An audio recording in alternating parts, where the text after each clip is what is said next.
Hello and welcome to 22nd Century Television Network, Channel 28. With me, Marion Grace Davies Kama.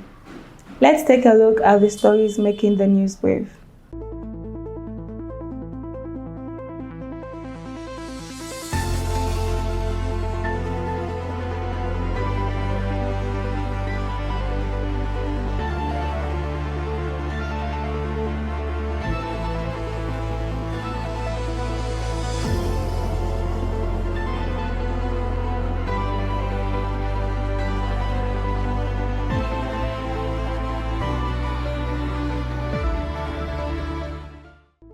A motorized three-wheeled vehicle crashed into a canal in southern Egypt on Tuesday, causing 9 deaths and 2 injuries among young people, officials reported.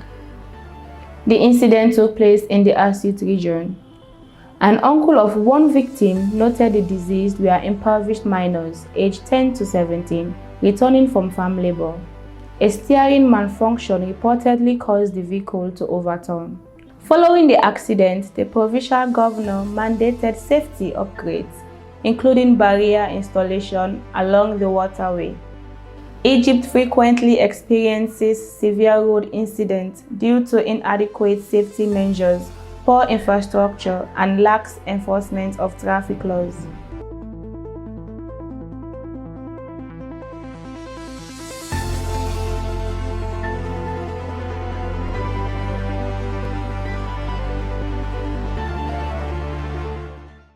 Iran will not participate in joint efforts with other nations to clear the Strait of Hormuz of mines. Iran's foreign ministry announced it will solely conduct mine removal in the Strait of Hormuz, based on the Islamabad memorandum, and will not accept outside cooperation. Tehran cautioned France against actions that might destabilize the sensitive region. This statement followed French President Macron's declaration that France and Oman, with partners, will jointly clear mines in the strait to secure maritime routes, made after discussions with the Omani Sultan. These conflicting announcements arise amidst heightened maritime security concerns.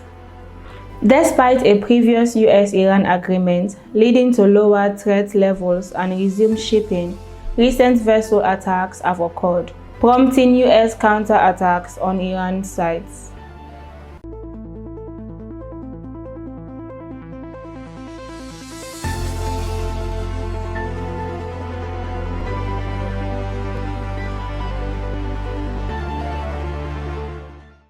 Zimbabwe's Legislative Assembly has formally agreed to extend the president's period in office by an additional 2 years.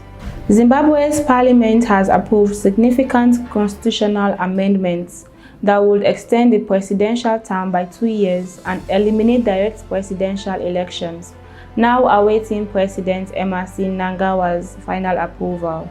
These changes have drawn strong criticism from opposition figures, who labeled them as a constitutional coup.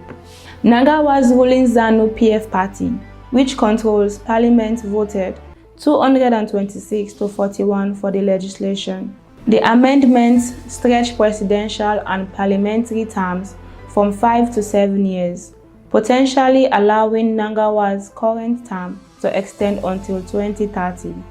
They also grant Parliament the authority to appoint the president, abolishing the direct elections introduced in 1987.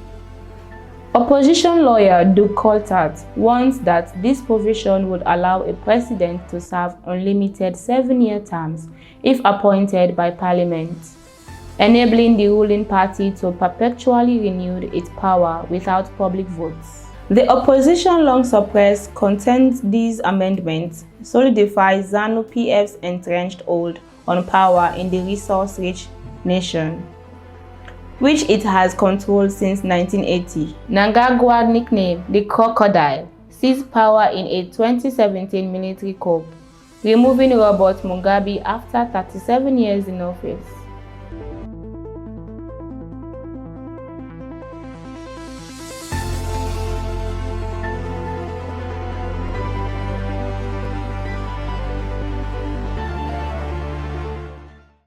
President Bio declared that a national population and housing census is scheduled for 2026. President Julius Maada Bio declared that Sierra Leone will conduct a nationwide population and housing census this year, deeming it essential for reliable data to enhance development and public services.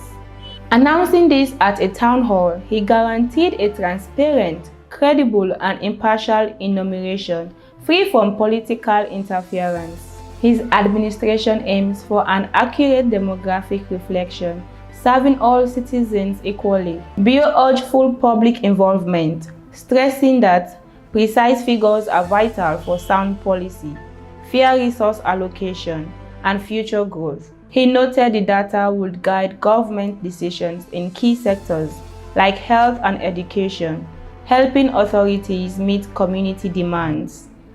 Ultimately, the president stated, this census is a crucial instrument for shaping the nation's long-term progress, ensuring policies and investments rely on current population insight.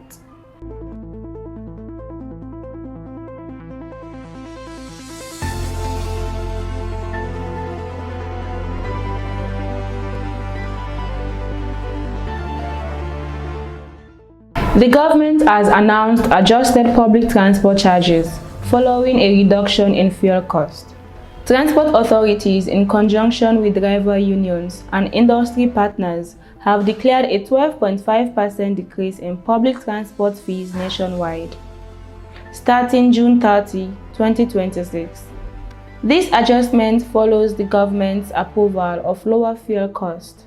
Petrol is now 33 leones per litre, down 2 leones, and diesel is 35 leones per litre, down 5 leones. Specific routes in Freetown and across districts, as well as long-distance travel, will see reduced charges, such as Lumley to Regent, dropping from 7 leones to 6 leones. Additionally, pole-to-pole fares for motorcycles and tricycles have dropped from 7 leones to 6 leones. Authorities caution against overcharging, threatened legal action for non-compliance.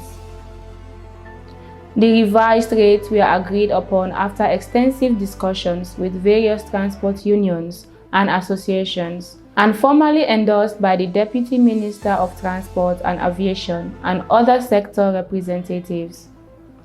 This move comes after public demand for price cut due to falling global oil prices, with the government vowing to continue monitoring fuel costs.